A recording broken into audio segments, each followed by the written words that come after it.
नमस्कार, न्यूज़ 24 देख रहे हैं आप। मैं हूं आपके साथ डॉक्टर मीना शर्मा। अंता का विधानसभा उपचुनाव राजस्थान में काफी दिलचस्प मोड़ पर आकर आज मतदान के दिन नजर आया, क्योंकि जो मतदान का प्रतिशत है वो वाकई में बहुत ही बढ़िया, बहुत ही हौसले बढ़ाने वाला, बहुत ही ताकत देने वाला, डेमोक्रेसी को मजबूत करने वाला। तकरीबन 80%, बिकॉज 77% से ऊपर वोटिंग 5 बजे तक हो गई थी। 6 बज रहे हैं और कुछ ही देर में चुनाव आयोग के फाइनल आंकड़े आएंगे। तो तकरीबन 80% वोटिंग किसी भी विधानसभा क्षेत्र में अगर होती है तो उसका बहुत कुछ, उसके परिणाम किसके पक्ष में जाएंगे किसके नहीं, ये एक अलग बहस का विषय राजनीतिक दलों के हितों से जुड़ा हुआ है और उन उम्मीदवारों के जो चुनावी मैदान में है। लेकिन सबसे बड़ी बात कि मतदाताओं ने घर से निकलकर इतनी बड़ी संख्या में वाकई में वोट किया। तो अंतः विधानसभा उपचुनाव पर जितने उम्मीदवार मैदान में थे, आज उनकी धड़कनें और ज्यादा बढ़ जाएंगी जब तक परिणाम सामने नहीं आएंगे, क्योंकि अब उनका काम खत्म हो गया है। चुनाव प्रचार प्रसार सब खत्म। चुनाव के बाद, मतदान का काम पूरा होने के बाद सिर्फ परिणाम का इंतजार है, और परिणाम किसके पक्ष में आएगा, अभी की तस्वीर देखकर क्या कुछ समझ में आ रहा है। हमारे साथ प्रद्युम्न शर्मा जी झालावाड़ से वरिष्ठ पत्रकार हैं, श्याम सुंदर शर्मा जी जयपुर से वरिष्ठ पत्रकार हैं, और राजकुमार शर्मा जी कांग्रेस पार्टी के प्रवक्ता हैं, और बीजेपी के प्रवक्ता कुछ ही देर में हमारे साथ जुड़ रहे हैं। तो शुरुआत राजकुमार जी आपसे करते हैं। आपकी पार्टी की स्थिति इस वक्त कैसी नजर आ रही है, और कैंडिडेट के आपकी संभावनाएं कितनी आपको दिख रही है? 14 नवंबर को फैसला आएगा, उस दिन अलग तस्वीर होगी, अभी तस्वीर अलग। सब अपने अपने लिहाज से तस्वीरों को देखते हैं। मीना जी, अंता के मतदाताओं का न्यूज 24 चैनल पे मैं आभार प्रकट करता हूं, धन्यवाद ज्ञापित करता हूं कि उन्होंने शानदार मतदान किया। सभी मतदाताओं का कांग्रेस पार्टी की ओर से बहुत बहुत आभार, बहुत बहुत धन्यवाद। मतदान बहुत शांतिपूर्ण तरीके से हुआ और अच्छे माहौल के अंदर चुनाव हुआ, ये बहुत खुशी की बात है। लोकतंत्र में एक अच्छा माहौल हुआ, अच्छा लगा। कांग्रेस पार्टी अपनी ओर से तमाम मतदाताओं को, निर्वाचन आयोग को, सारे प्रशासन को धन्यवाद देती है। रही बात परिणाम किसके पक्ष में आएंगे, ये तो अब मशीनों में बंद हो गया है, लेकिन जो हमको अभी तक फीडबैक आ रहा है वो हमारे जो बूथ पे जो दोपहर तक जो खबरें थी, जो हमारे कंट्रोल रूम में खबरें थी, उसमें हमारे पक्ष में मतदान होता हुआ हमको नजर आया था। अब थोड़ी देर बाद जब पूरा वोट हो जाएगा, सब सारी लिस्टें वगैरह आ जाएगी, तो लेटेस्ट अपडेट जो होगा वो कुछ देर बाद होगा। लेकिन चुनाव अच्छा हुआ है और सबको धन्यवाद। जी, वोटिंग जिस तादाद में हुई है, जितना प्रतिशत बढ़ा है, उसमें जनता को धन्यवाद तो वाकई में बनता है। आज वर्किंग डे और उसके बाद इतना जबरदस्त वोटिंग, इसका मतलब क्या है प्रद्युम्न शर्मा जी? देखिए मीना जी, अभी 5 बजे तक का 75 के आसपास मतदान की सूचना थी। 6 बजते बजते निश्चित तौर पे ये 80 के आसपास पहुंचने का लग रहा है कि 80 के आसपास मतदान हो जाएगा, इसको क्रॉस भी कर सकता है। तो पिछला चुनाव में भी यही उत्साह था और 80 के आसपास ही मतदान हुआ था। और ये चुनाव जो है, अब आप देख रहे हैं कि ये किस टाइप का चुनाव हुआ है। उपचुनाव था, लेकिन ये जो त्रिकोणीय माहौल बना है, और उसमें इस त्रिकोणीय माहौल में जो बिल्कुल एकदम नेट टू नेट माहौल बना था, तो उसका परिणाम है कि ये उपचुनाव होने के बावजूद अभी देखिए कि सरकार न तो किसी की गिरने वाली थी और न ही किसी की सरकार बनने वाली थी। इसके बावजूद भारतीय जनता पार्टी के सीएम, पूर्व सीएम, प्रदेश अध्यक्ष और सारे बड़े नेता कैंप किए रहे।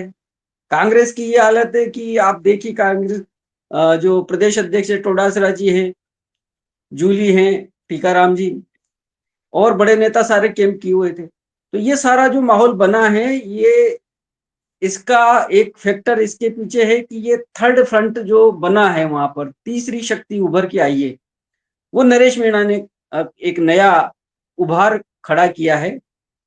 तो उसी का परिणाम रहा कि दोनों को भी प्रमुख पार्टियों को अपनी पूरी ताकत लगानी पड़ी अपना अस्तित्व बचाने के लिए, अपना जो दिखाने के लिए कि कहीं तीसरे नंबर पे ना आ जाए।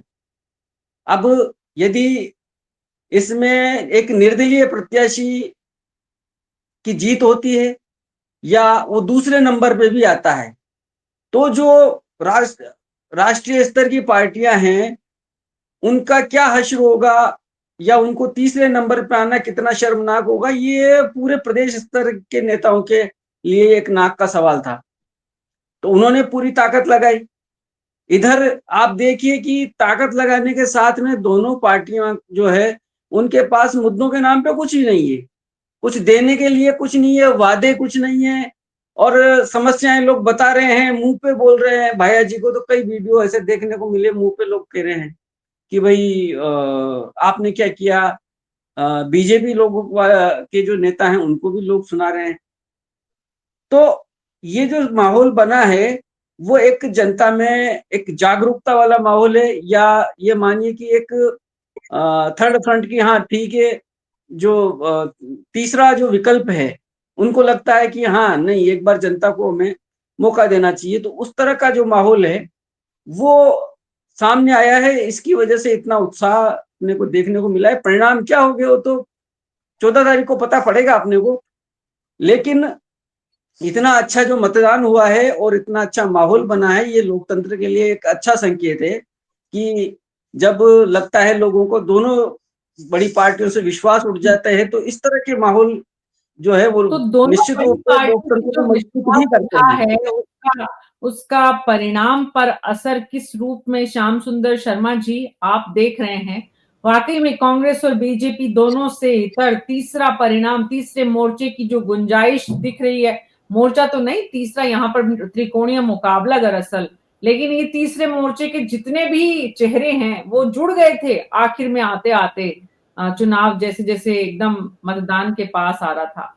तो आपको लगता है कि इसमें बीजेपी और कांग्रेस की इतनी मेहनत के बाद भी कोई मुकाबले में परिणाम जो इस तरह का आ सकता है जो सबको चौंका दे?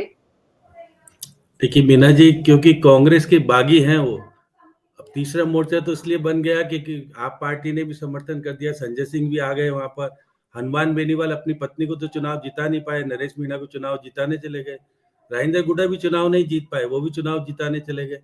माहौल बनाने में तो अच्छा माहौल लगा। और मीणा जाति के वोट आप देखिएगा कि वहां पर अगर 40,780 वोट है, तो मीणा जाति के वोट सारे तो मिलेंगे नहीं, 60% ले सकते हैं अगर जिस तरह का माहौल बनाया हुआ था। ये चुनाव जातिगत आधार पर चुनाव लड़ा गया है। और कह दें कि धन बल और बाहुबल, देखिए बीजेपी के पास भी धन बल की कोई कमी नहीं है। अभी राजकुमार जी मेरे साथ एक डिबेट में और भी थे। ये अब इनके कैंडिडेट पे कितने आरोप लगे ये तो इनको भी पता है। डीजीपी के पास डोटासरा जी और द्विकाराम जूली लेके गए थे प्रमोद भाया जैन को कि भाई इसको माफ कर दो, कहीं हमारे, और सुप्रीम कोर्ट ने भी माफ नहीं किया। तो 13 तो मुकदमे हैं राजकुमार जी, आपको भी पता है उनके ऊपर। और वो खान मंत्री रहने के बाद भी सड़कों का निर्माण अपने अंतर क्षेत्र में नहीं करा पाए। तो मुझे लगता है कि गंभीर स्थितियां तो बनी। अब देखिए वसुंधरा जी ने ऐसे कैंडिडेट को लाने में सफल हो गई जो कि लोकल है, प्रधान रह चुका है वहां पर जिस प्रकार से। तो देखिएगा लोकल कैंडिडेट और माली के साथ, जैसे कि 43,400 मठ है और 40,800 में काफी मात्रा में अगर माली वोट ले जाते हैं वो, और धाकड़ अगर कहें कि 22,480 है और राजपूत 20,900 है। 3 जाति बड़े पैमाने पर उनको वोट कर रही है जिस प्रकार से वसुंधरा जी दावा कर रही थी।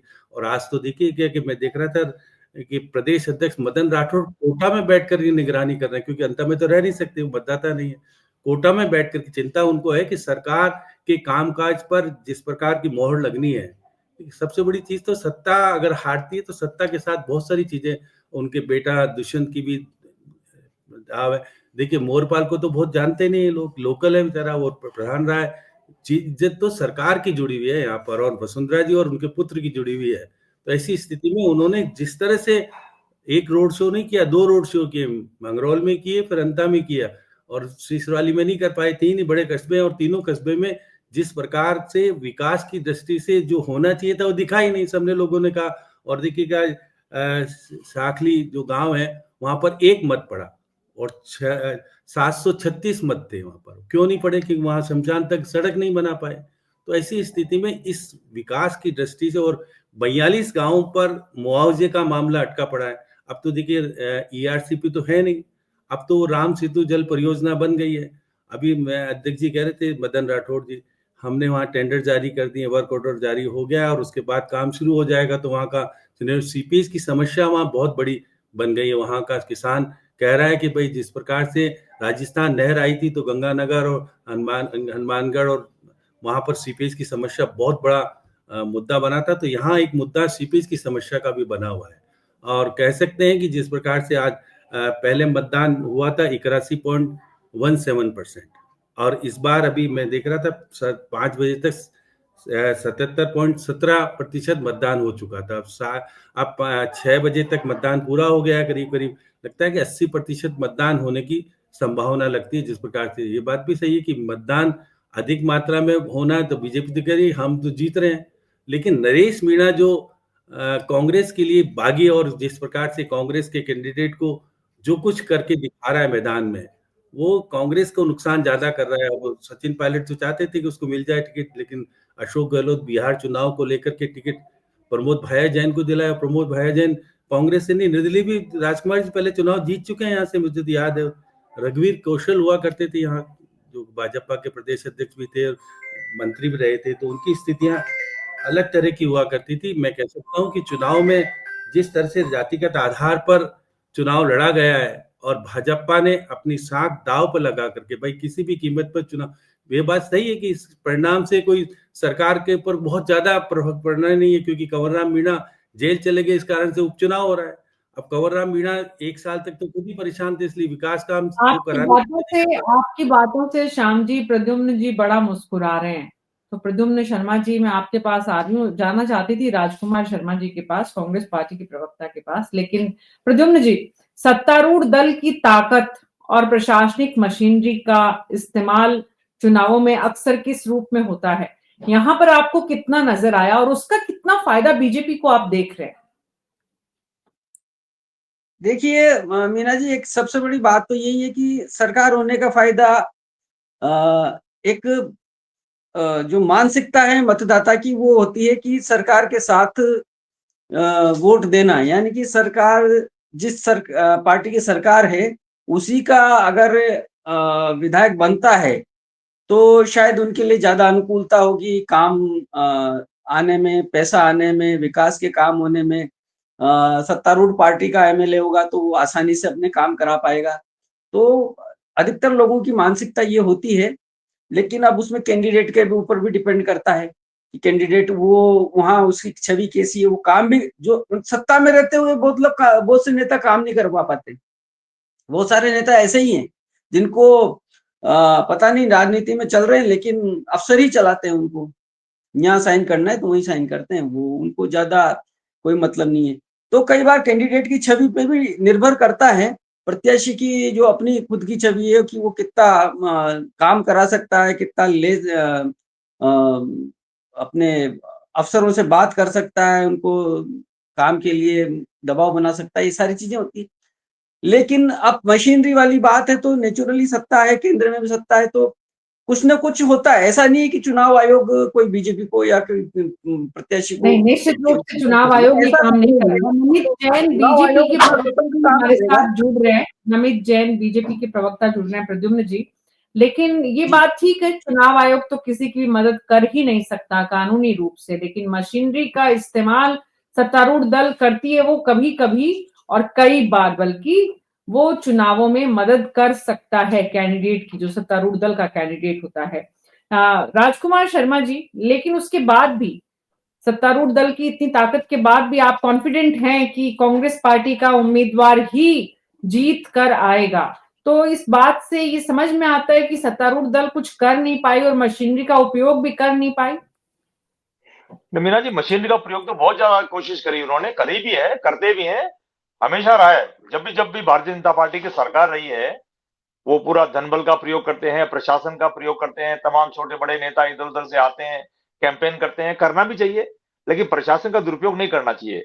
जितनी भी एजेंसियां हैं उनको स्वतंत्र छोड़ना चाहिए, लेकिन एक प्रेशर होता है कि साहब सीएम साहब का इलाका है, पूर्व सीएम का इलाका है और सरकार बीजेपी की है। कोई बात नहीं, कितना भी कर लो, कोई फर्क नहीं पड़ने वाला। हमारे कांग्रेस पार्टी के जाबाज कार्यकर्ताओं ने राहुल गांधी के बब्बर शेरों ने वहां बहुत मेहनत करी। कांग्रेस पार्टी के गोविंद सिंह डोटासरा प्रदेश अध्यक्ष जी की ओर से तमाम यूथ कांग्रेस के, महिला कांग्रेस, सेवा दल के और यूथ कांग्रेस के तमाम कार्यकर्ताओं को धन्यवाद। अशोक चांदनी जी वहां बहुत मेहनत करी, पायलट साहब ने, गहलोत साहब ने, सबने अच्छा कैंपेन किया। मतदाताओं का बहुत आभार है। चुनाव अच्छा हुआ है और भारतीय जनता पार्टी ने जितनी कोशिश करनी थी, जितने हथकंडे अपनाने थे, उनको अपनाने के बाद भी अंता की जनता ने तय किया है कि अंता का बेटा प्रमोद जैन भाया ही 14 तारीख को विधानसभा में जाएगा और विधानसभा में जाकर के अंता का और बेहतर विकास करेगा। जी, नमित जैन बीजेपी के प्रवक्ता हमारे साथ जुड़ रहे हैं। तब तक मैं श्याम जी आपके पास वापस आ रही हूँ ताकि उनका पक्ष मिले। लेकिन श्याम जी, ये पूरी कवायद में आप राजकुमार जी को सुन रहे हैं, कांग्रेस पार्टी के कैंडिडेट की ताकत को भी सुन रहे हैं, और अनुभवी और पुराना चेहरा होने का निश्चित रूप से उन्हें फायदा मिलेगा। तो उन पर जितने आरोप लगे और जितनी उनकी वीडियोस और ऑडियोज की आप जो बात कर रहे हैं, उनका नुकसान भी लाजमी है। बीजेपी का कैंडिडेट नया है और बीजेपी की कैंडिडेट की छवि को अगर देखें, उस आधार पे बीजेपी को कितना मार्क्स आप बेनिफिट का देते हैं कि उनकी गुंजाइश आपको नजर आती है, और वोटिंग परसेंटेज जो बढ़ा है वो किसके पक्ष में श्याम जी आपको जाता दिख रहा है? अब देखिए, वो तो मतदाता ही तय कर रहा है कि किसके पक्ष में जा रहा है। आप और हम तो भविष्यवाणी नहीं कर सकते, लेकिन जिस प्रकार का माहौल, अब मैं कह रहा हूँ कि बीजेपी के प्रदेश अध्यक्ष अगर कोटा में बैठ करके निगरानी कर रहे हैं, श्रीचरण कृपलानी साथ में बैठ करके उनके मदद कर रहे हैं, तो मान के चलिए कि उनके लिए चुनाव कितना महत्वपूर्ण है। अब राजकुमार जी कह रहे हैं कि प्रमोद भाया जैन तो वहाँ का बेटा है। अब मोरपाल वहाँ का बेटा है ही नहीं, क्योंकि वो तो बाहर का बेटा है। कि आप कम से कम ये तो कहो कि वो भी बेटा वहीं का है, क्योंकि प्रभुलाल सैनी को टिकट इसलिए नहीं दिया कि बाहर का था, कंवर राम मीणा ही दिया। बाहर का आने के बाद भी चुनाव आपके प्रमोद भाया जैन को हरा गया था 5,500 वोटों से। तो आप देखिएगा कि भाग्य का फैसला तो जनता कर रही है, और जनता जिस प्रकार से देखने में आ रहा था दिन भर कि वहां की गतिविधियां देखी गई। अब सत्ता, जो भी जिसकी भी सत्ता होती है उसका सदुपयोग करने का अधिकार उसको मिलता है हमेशा ही। कलेक्टर एसपी तो उन्हीं के शासन के होते हैं। 19-20 तो चलता है। जब भी तो गोविंद सिंह डोटासरा कह रहे थे मेरे गेस्ट हाउस में छापा मारने क्यों आ गए हो, जाओ गेट आउट हो। आपने भी वीडियो देखा था ना। लेकिन सचिन पायलट जिस तन्मयता से इस चुनाव में लगना चाहिए था, 2 बार आए वो। एक बार तो उनकी रैली हुई थी, जब नॉमिनेशन तो उन्होंने गुपचुप में भरा। आपने भी देखा ना कितने लोग थे जब नॉमिनेशन भरने गए थे। उनकी उनकी श्रद्धा थी, उनके नियम था कि भाई उनके समय निर्धारण पर पहले भर दिया। पत्नी ने नॉमिनेशन क्यों किया राजकुमार जी, मुझे समझ में नहीं आया। उनको लग रहा था कल को कोर्ट वोट कर रोक लगा दे तो पत्नी तो कम से कम चुनाव लड़ लेगी, तो पत्नी भी चुनाव लड़ी, फिर बैक हो गई वापस। नरेश मीणा को मत आपको वहां से सचिन पायलट दिलाना चाहते, टिकट नहीं दिला पाए, वो बागी रूप में आ गए। आपको देखिए देवली उनियारा में वो किस तरह से नुकसान पहुंचाया, आपके कैंडिडेट को तीसरे नंबर पे लिया है। अब यहाँ तीसरे नंबर पे आएगा, किस नंबर पे आएगा तो जनता तय कर रही है। लेकिन जो विकास की दृष्टि से विकास होना चाहिए था, प्रमोद भाया जैन निर्दलीय भी जीते, यहाँ पर पार्टी के अनुसार भी जीते, मंत्री भी रहे, और खान मंत्री रहे, तो उनके पास फंड भी था। तो ये दो तीन सड़कें वड़कें तो बनाने का अधिकार उनके पास था, वो बना सकते थे, क्यों नहीं बनाया वो तो वो जाने। वो जातिगत आधार पर काम करते थे, क्योंकि उनकी जाति के वोट तो बहुत कम है। कांग्रेस की जाति के वोट हो सकते हैं अलग अलग तरह से, जिस प्रकार से होने चाहिए। कौन कितना उनको मदद करेगा, ये तो जब 14 तारीख को ईवीएम खुलेगी और भाग्य का फैसला सामने आएगा, तो मुझे लगता है कि 80% मतदान देखिएगा कि ज्यादा मतदान यहाँ उपचुनाव हो रहा है। और कंवर राम मीणा अगर भारी होने के बाद भी अगर मंत्री होते हुए प्रमोद भाया जैन को हरा सकते हैं, तो ये तो वहाँ का खुद का प्रधान है और लोकल है, बहुत ज्यादा प्रभावी नहीं है। क्योंकि वसुंधरा जी ने फैसला करा दिया इसके पक्ष में, तो वसुंधरा जी भी बैठी रही वहाँ 6 दिन तक। पहली बार रहा कि वसुंधरा जी अपने बेटे की प्रतिष्ठा को बनाए रखने के लिए, कि दुष्यंत का संसदीय क्षेत्र है, संसदीय क्षेत्र में ये की रिपोर्ट दिल्ली तक जाएगी, इसलिए जिताओ जरूर। और जिस प्रकार से उन्होंने मतदाताओं को विश्वास दिलाया कि नहीं, मैं नहीं, 4 लोग यहाँ का ध्यान रखेंगे, मुख्यमंत्री जी भी रखेंगे, मैं भी रखूंगी, और मेरा बेटा सांसद भी रखेगा, और जीतने वाला अब जीतेगा हारेगा वो तो जनता फैसला कर रही है। लेकिन जिस प्रकार का चुनाव देखने को मिला, उपचुनाव, उसमें सरकार के कामकाज की मोहर पर लगने वाली है। अब प्रमोद भाया उसको किस प्रकार से ले रहे हैं और किस प्रकार से वो जीतने का दावा, राजकुमार जी का, हर पार्टी को जीतने का दावा करना चाहिए, हारने का दावा तो कोई करता नहीं। चुनाव लड़ाई जीतने के लिए जाता जी, है। आपके पास एक बार वापस चलते हैं और ये समझने की कोशिश करते हैं कि जो मतदाता घर से बाहर निकले, उनसे आपकी बहुत बात हुई होगी। पत्रकार लोग दरअसल मतदाताओं से बात करके एक समझना चाहते हैं कि माहौल क्या है। तो माहौल क्या आखिर में जब मतदान का दिन था और शाम होते-होते माहौल क्या समझ में आ रहा है प्रद्युम्न जी आपको? एकदम स्थानीय जब आप महसूस करते हैं, लोगों से बात करते हैं और मशीनरी से भी बात करते हैं, तो दरअसल तस्वीर आपको दिख क्या रही है कि आपको लग रहा है कि नहीं यही होने वाला है? मीना जी, ऐसे मैं क्षेत्र में तो गया नहीं हूँ, मेरी सीधी किसी से बातें हुई नहीं है, लेकिन जो फीडबैक आया है उसमें ये बातें सामने आई है कि बीजेपी कांग्रेस का अपना एक मतदाता है, वो जहां जाना है वहां जाता है। लेकिन इस बीच में से नरेश मीणा का काफी अच्छा माहौल है और उन्होंने जो मतदान उनके फेवर में काफी अच्छी तादाद में होगा। जीत हार किसकी होगी ये कह नहीं सकते, लेकिन एक त्रिकोणीय मुकाबला जिसको बराबरी का बोलते हैं, बहुत ज्यादा मुझे नहीं लगता कि इसमें हार जीत में कोई अंतर ज्यादा रहेगा। तो ये जो त्रिकोणीय मुकाबला है, ये नरेश मीणा ने अपनी उसको एक लेवल पे लाके और यहाँ छोड़ा है। बाकी लोगों का माहौल तो, मैं कोई फील्ड में गया नहीं हूँ, जो मेरी फीडबैक आया है उसी के आधार पे है कि ये थोड़ा सा चुनाव काफी टफ है। यहाँ अपन आसानी से आकलन करना मतलब ये प्रद्युम्न मुश्किल जी की होगा कि बात से ये समझ में आ रहा है कि मतदान के बाद भी तस्वीर साफ नहीं है, स्थिति स्पष्ट नहीं है कि क्या होने वाला है। जनता इतनी समझदार है कि जनता ने कहीं भी ये बताने का प्रयास नहीं किया या समझने का प्रयास जो है मौका लोगों को नहीं दिया है। वो भी उन लोगों को जिनको नब्ज पकड़ने की आदत और समझ होती है। अगर वो भी नब्ज पकड़ नहीं पा रहे हैं, इसका मतलब वाकई में दिलचस्प राजनीति अंता की एक विधानसभा की सीट भी कभी इतनी चर्चा का विषय होती रही होगी, ये कम से कम 10 साल होगी। ये 10 साल पहले नहीं सोचा होगा किसी ने भी। कब चुनाव हो जाते थे, राज्य के चुनाव हो जाते थे, पता नहीं चलता था इतना तो।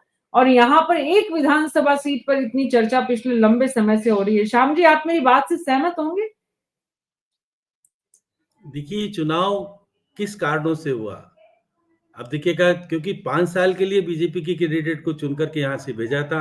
अब 18 साल पुराना मामला आकर के वो जेल चले जाते हैं और भाजपा जिस प्रकार से वसुंधरा जी चाहती थी राज्यपाल से माफीनामा मिल जाए, मिल नहीं पाया, चुनाव डिक्लेयर हो गया। तो वो अब चुनाव तो निश्चित तौर पर देखिएगा कि वसुंधरा राजे, उनके बेटे दुष्यंत और मुख्यमंत्री की अग्नि परीक्षा और साथ में सत्ता का कामकाज का यहाँ पर संदेश भी लगना है कि अगर जीतेंगे तो कामकाज ठीक ठाक है या नहीं है। ये सारी चीजें हो रही है और आने वाली राजनीतिक फैसला भी तय होगा कि प्रमोद भाया के साथ जो लोग लगे। अब देखिएगा, अशोक चांदना का कोई लेना देना नहीं, वो तो अपने उधर से आते हैं क्योंकि उनकी जाति के वोट हैं और उनकी जाति के वोट अगर 11,000 से अधिक वोट हैं तो वो वोट किस प्रकार से डले।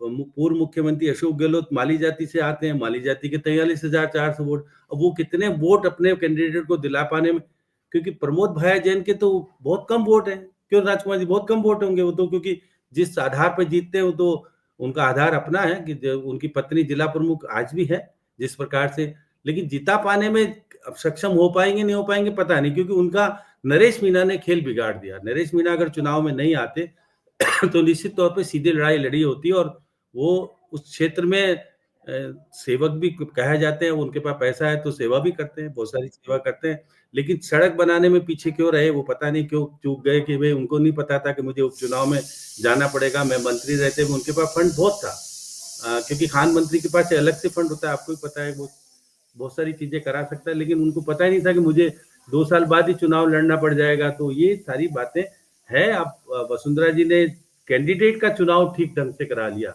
अगर ये ओम बिरला के कहने से प्रभुलाल सैनी को बना देते तो बाहरी और स्थानीय का लग जाता मामला। अब नरेश मीणा भी कोई यहाँ का तो है नहीं, है तो उस क्षेत्र में जिला परिषद उनकी पत्नी रही है।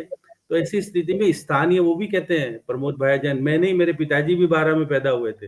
अब देखिएगा, मोरपाल भी तो पैदा वहीं से हुआ था, आप उसको वहां का बेटा नहीं मानते, वहां का बेटा केवल प्रमोद भाया जैन को मान के चलते हैं। तो लेकिन सरकार के साथ साथ जो प्रशासनिक व्यवस्थाओं से जो सहयोग उनको मिला, वो निश्चित रूप से वोटों में अंतर तो पैदा करता है। और आने वाले 14 तारीख को फैसला होगा कि भाई कितने, मैं तो कहता हूँ बहुत ज्यादा मतों से तो जीतेंगे नहीं, लेकिन जीतने की स्थिति में जातिगत आधार पर अगर देखने में आता है तो फिर बीजेपी की स्ट्रांग रहती है। बाकी की नरेश मीणा ने जिस प्रकार से उनके वोटों को छीन करके, जिस प्रकार के आरोप प्रत्यारोप लगा करके भरत सिंह जी से आशीर्वाद लिया, क्योंकि वो तो दिवंगत हो गए।